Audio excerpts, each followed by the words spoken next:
Bismillahirrohmanirrohim. Assalamualaikum warahmatullahi wabarakatuh. Halo semuanya, kembali lagi bersama saya Heri Topik dan hari ini saya akan mempresentasikan mengenai pemecahan masalah.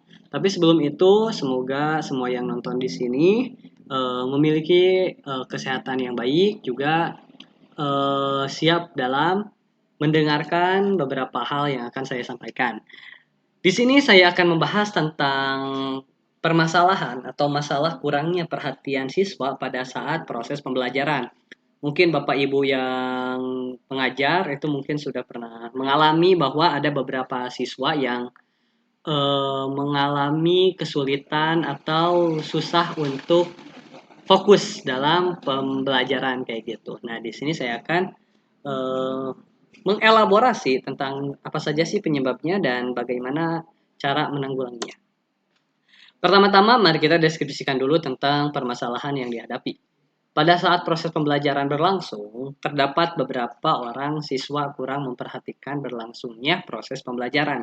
Jadi banyak sekali kita pernah menemukan ada siswa yang tidak fokus dalam belajar, terus main HP, kalau misalkan di kelasnya boleh membawa HP, atau misalkan malah mengobrol ketika guru sedang menjelaskan, atau ketika proses diskusi pun tidak berjalan secara baik karena kurangnya perhatian dari siswa secara seperti itu untuk deskripsi permasalahannya. Kemudian akar permasalahannya apa? Pada sisi siswa, ini kebetulan ada dua sisi. Yang pertama pada sisi siswa, yang pertama kelelahan karena terlalu banyak pembelajaran. Jadi terlalu banyak belajar biasanya terjadi di pelajaran-pelajaran terakhir. Misalkan ketika siang, panas-panas, itu pasti konsentrasinya sudah mulai berkurang. Yang kedua ini nih yang cukup bermasalah, yaitu adalah motivasi yang kurang untuk belajar. Dimana kalau motivasinya sudah kurang, itu pasti lebih malas, lebih tidak bergairah dalam belajar. Jadi ya udah gitu. Ini yang sangat penting sekali untuk ditumbuhkan motivasinya. Kemudian pada sisi guru bisa jadi nih. Yang pertama, penyajian materi kurang menarik. Misalkan kalau kita menggunakan metode ceramah, kalau mungkin ketika ceramah diselangi oleh jokes atau sedikit bercanda mungkin masih oke. Tapi kalau misalkan full ceramah itu pasti lebih membosankan mungkin ya. Kedua, proses pembelajaran yang monoton. Nah, ini banyak sekali terjadi di kalangan guru karena memang pembelajarannya ya seperti itu-itu aja dan ini membuat siswa jadi kurang mood dalam belajarnya gitu. Kemudian yang ketiga, kurangnya reward. Nah, mungkin ini adalah bentuk apresiasi. Harusnya lebih baik seorang guru itu mampu untuk memberi reward atau mengapresiasi kepada siswa yang memang memiliki kinerja dalam belajarnya itu lebih baik, performa yang baik seperti itu.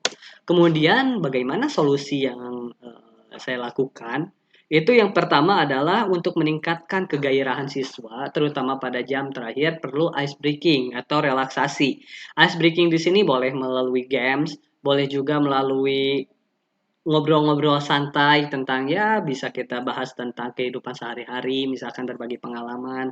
Itu biasanya membangkitkan gairah belajar siswa-siswi kayak gitu. Yang penting tidak melulu tentang pembelajaran, tapi boleh kita menyelipkan hal-hal seperti ice breaking, games, relaksasi dan apapun itu untuk mencairkan suasana untuk meningkatkan kembali gairah belajar mereka. Yang kedua, memberi reward minimal pujian. Nah, tentu apresiasi itu sangat penting. Tidak hanya sebuah punishment yang harus kita lakukan, tapi juga bagaimana kita cara mengapresiasi seorang siswa yang memang memiliki performa bagus di kelas kayak gitu. Sehingga jika kita memberikan apresiasi terhadap siswa, itu bisa membuat siswa jadi lebih aktif lagi dalam belajar, lebih berperforma baik lagi dan bisa menularkan kepada teman-teman sebayanya kayak gitu. Kemudian yang ketiga, pendekatan pembelajaran yang lebih variatif. Tentunya ketika kita memiliki cara mengajar yang lebih banyak, otomatis siswa lebih penasaran kira-kira minggu depan kayak gimana nih untuk proses pembelajarannya karena setiap pertemuan ternyata atau setiap dua pertemuan atau setiap bulan punya cara-cara yang berbeda guru itu untuk mengajar. Itu akan lebih menyenangkan tentunya karena banyak hal yang baru yang dialami oleh seorang siswa. Yang keempat itu menyisipkan unsur humor pada saat proses pembelajaran berlangsung. Nah, ini biasa saya lakukan karena memang ketika belajar saya juga sering memberikan candaan-candaan yang mungkin relate juga bagi seorang siswa yang mungkin sering terjadi pada kehidupan siswa kayak gitu. Dan jokes-jokes yang baik juga bagi siswa membuat mereka bisa ya lebih enjoy, lebih santai dalam belajarnya juga. Jadi lebih mudah dalam menyerap sebuah ilmu pembelajaran. Kemudian ada hasil yang saya temukan ketika pemecahan masalah tersebut. Ada dua kebetulan. Yang pertama adalah keadaan menjadi lebih baik. Maksudnya adalah keadaan dalam belajar itu tidak tidak terlalu terkekang, tidak terlalu formal, tapi bisa jadi lebih cair, lebih humble, lebih menyenangkan kayak gitu. Anak-anak pun, siswa-siswa pun jadi lebih terbuka tentang pembelajaran, jadi tidak terlalu kaku kayak gitu. Kemudian yang kedua adalah siswa lebih bergairah mengikuti proses pembelajaran. Tentunya dengan upaya-upaya itu siswa jadi lebih menyenangi dalam pembelajaran. Oke, mungkin itu saja presentasi saya kali ini. Terima kasih buat teman-teman yang sudah menonton video ini. Semoga setiap harinya di kelas bisa menjadi lebih baik lagi karena adanya pemecahan masalah.